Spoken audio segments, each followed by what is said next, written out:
कतील शेफाई साहब कहते हैं कि तुम्हारी अंजुमन से उठ के दीवाने कहां जाते, जो वाबस्ता हुए तुमसे वो अफसाने कहां जाते। निकल कर दैरो काबा से अगर मिलता ना मैं खाना,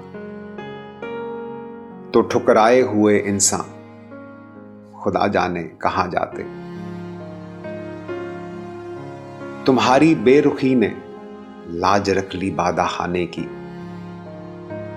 तुम आंखों से पिला देते तो पैमाने कहां जाते। चलो अच्छा हुआ काम आ गई दीवानगी अपनी, वगरना हम जमाने भर को समझाने कहां जाते।